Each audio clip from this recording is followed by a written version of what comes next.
தன்மானம் என்கிற ஒன்றை இறுக பற்றி கொண்டிருக்கிற உலக தமிழர்களுக்கு அன்பு வணக்கம்.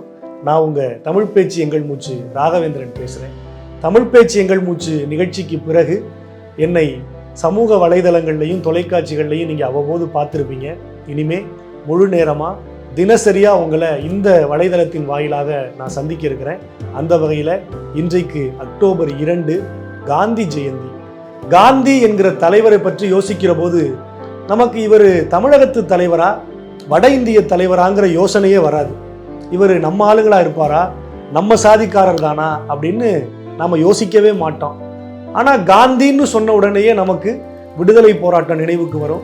விடுதலை போராட்டம்னு சொன்ன உடனே காந்தி நினைவுக்கு வருவார். அப்படி ஒரு தலைவர் தான் காந்தி. நம்ம எல்லாருக்கும் புரிகிற மாதிரி சொல்லணும்னா, ரூபாய் நோட்ல சிரித்த முகத்தோட இருக்கிற காந்திய நம்ம எல்லாருக்கும் தெரியும். ஒரே மாதிரி எல்லா ரூபா நோட்லையும் காந்தி சிரிக்கிறாரு. ஆனா நாம மட்டும்தான் ரூபா நோட்டுக்கு தகுந்த மாதிரி சிரிக்கிறோம்னு சொல்லுவாங்க. அந்த மாதிரி காந்தியினுடைய வாழ்க்கை நமக்கு ஏராளமான தகவல்களை சொல்லுது. எல்லா நேரங்களிலும் ஒரே மாதிரியாக இருப்பது என்கிற தத்துவத்தை தான் ரூபாய்த்தாள்ல இருக்கிற காந்தியினுடைய சிரித்த முகமே நமக்கு சொல்லுது. ஒரு முறை காந்திய சிறைச்சாலையில ஒரு வெள்ளைக்கார அதிகாரி அடைக்கிறார். சிறைச்சாலைக்குள்ள காந்திய உள்ள அனுப்புகிற போது கோபத்துல தன்னுடைய பூட்ஸு காலால எட்டி உதைக்கிறார்.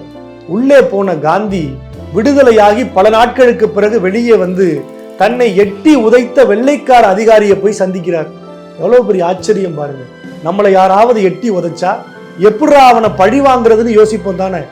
காந்தியும் அந்த அதிகாரியை பழி வாங்கினாருங்க. ஆனா நம்மள மாதிரி இல்லை, வேற வழி இல்லை. அது எப்படின்னு கேக்குறீங்களா?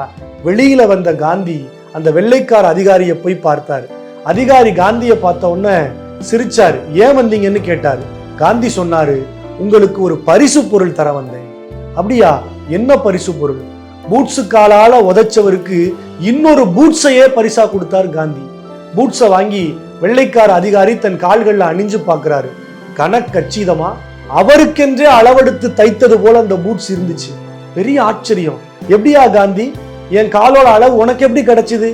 எனக்குன்னே தச்ச மாதிரி இருக்கே அப்படின்னு சொன்ன போது அந்த பொக்கை வாய் கிழவன் காந்தி சிரிச்சுக்கிட்டே சொன்னாங்க, அன்னைக்கு என்ன ஜெயிலுக்குள்ள தள்ளும் போது உங்க பூட்ஸு காலால உதைச்சிங்கல்ல, அப்ப உங்க பூட்ஸோட தடம் என்னோட வெள்ளை அங்கியில இருந்துச்சு.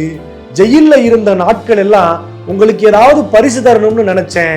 என் கைகளாலேயே உங்கள் அளவில் தைக்கப்பட்ட பூட்ஸை உங்களுக்கு கொடுக்கிறது தான் பரிசா இருக்க முடியும்னு தோணுச்சுன்னு சொல்லி அந்த பூட்ஸை பரிசாக கொடுத்தார். நமக்கு கெடுதல் நினைக்கிற ஒருவருக்கு நாம் நல்லது நினைக்க வேண்டும் என்கிற பக்குவத்தை, அந்த பண்பை காந்தி எங்கிருந்து கத்துக்கிட்டாருன்னு கேட்டபோது காந்தி சொன்ன பதில் என்ன தெரியுமா?